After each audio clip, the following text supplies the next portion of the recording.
प्राचीन काल में मृत्युलोक में एक ब्राह्मणी रहती थी। वह सदैव व्रत किया करती थी।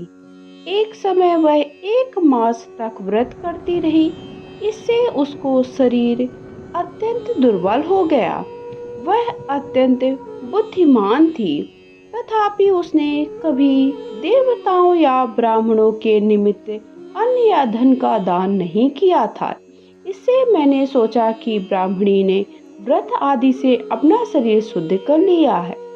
अब इसे विष्णु लोक तो मिल ही जाएगा, परंतु इसने कभी अन्न का दान नहीं किया। इससे इसकी तृप्ति होना कठिन है। हर हर महादेव। ओम नमो भगवते वासुदेवाय नमः। मेरे YouTube चैनल में आप सभी का बहुत बहुत स्वागत है। तो आप सभी को सबसे पहले षटतिला एकादशी की बहुत बहुत शुभकामनाएं। तो अभी मैं आप सभी को षटतिला एकादशी की कथा सुना रही हूँ। साथ ही साथ पूजा की वीडियोस चैनल पे अपलोड कर दिया, वहां जाकर आप सब देख लीजिएगा।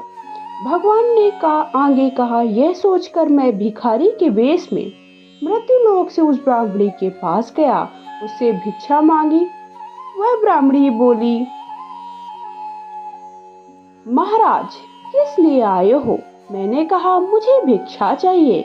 इस पर उसने एक मिट्टी का ढेला मेरे भिक्षा पात्र में डाल दिया। मैं उसे लेकर स्वर्ग में लौट आया।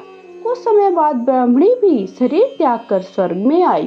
उस ब्राह्मणी को मिट्टी का दान करने से स्वर्ग में सुंदर महल मिला, परंतु उसने अपने घर को अनादि सब सामग्रियों से शून्य पाया। घबराकर वह मेरे पास आई और कहने लगी, हे भगवान, मैंने अनेक व्रत किए, पूजा की, परंतु फिर भी मेरा घर अनादि सभी वस्तुओं से शून्य है।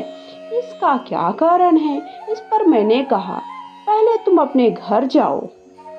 देव स्त्रियों आएंगी जो तुम्हें देखने के लिए। पहले उनसे षटतिला एकादशी का पुण्य और विधि सुन लो, तब द्वार खोलना। मेरे ऐसे वचन सुनकर वह अपने घर गई। जब देव स्त्रियां आई, द्वार खोलने को कहा तो ब्राह्मणी बोली, आप मुझे देखने आई हैं तो षटतिला एकादशी का महत्व मुझसे कहो। उनमें से एक देव स्त्री कहने लगी, मैं कहती हूँ। जब ब्राह्मणी ने षटतिला एकादशी का महत्व सुना, तब द्वार खोला। देवांगनाओं ने उनको देखा कि ना तो वह गंधर्वी हैं, ना असुरी हैं, वरन पहले जैसा मनुष्य हैं। उस ब्राह्मणी ने उनके कथानुसार षटतिला एकादशी का व्रत किया। इसके प्रभाव से वह सुंदर और रूपवती हो गई तथा उनका घर अन्य आदि सभी सामग्रियों से युक्त हो गया। अतः मनुष्यों को मूर्खता त्याग कर षटतिला एकादशी का व्रत और लोभ न करके तिल आदि अलग अलग चीजों का दान करना चाहिए। इससे दुर्भाग्य, दरिद्रता, अनेक प्रकार के कष्ट दूर हो जाते हैं और अंत में मोक्ष की प्राप्ति होती है। तो जितना महत्व व्रत करने का होता है, उतना ही महत्व और उससे ज्यादा महत्व चीजों का दान करने से होता है। तो अगर आप कोई भी व्रत पूजा कर रहे हैं तो आपको चीजों का दान अवश्य करना चाहिए। दान पुण्य करना बहुत ही शुभ होता है और आपके पापों को नष्ट करने वाला होता है। षटतिला एकादशी के दिन तिल से स्नान करना, तिल का उपटन करना, तिल का हवन करना, तिल का तर्पण करना, तिल का भोजन और तिलों का दान, ये जो 6 प्रकार के दान होते हैं, 1000 वर्ष स्वर्ग में वास करने वाले को जिस प्रकार जो फल प्राप्त होता है, वो फल इन सारी चीजों का करने से प्राप्त होता है।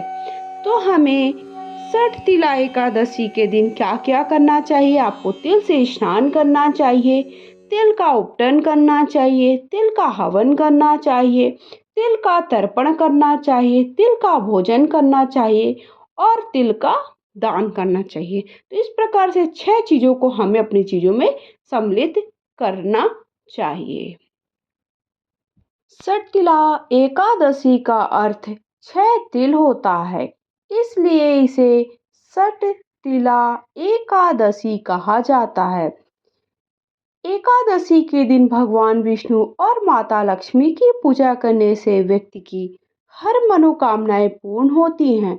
जीवन में वैभव, सुख, सौभाग्य और धन धान्य की वृद्धि होती है।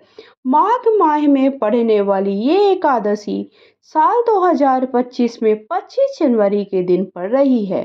इस दिन हमें भगवान श्री हरि विष्णु का विधि विधान से पूजन करना चाहिए, जिससे जातक को मोक्ष की प्राप्ति होती है, अकाल मृत्यु का भय और शत्रुओं का नाश होता है, धन, ऐश्वर्य, कीर्ति और पितरों का आशीर्वाद भी प्राप्त होता है। सभी माँ पापों से मुक्ति दिलाने वाली, जन्म मरण के बंधन से मुक्ति दिलाने वाली इस एकादशी का व्रत हमें कैसे करना है, इसका वीडियो पर चैनल पे अपलोड कर दिया है। साथ ही साथ अगर आप सभी को ये वीडियो पसंद आया है, कमेंट बॉक्स में हर हर महादेव अवश्य लिखें या फिर ओम नमो भगवते वासुदेवाय लिख सकते। वीडियो को लाइक शेयर करें।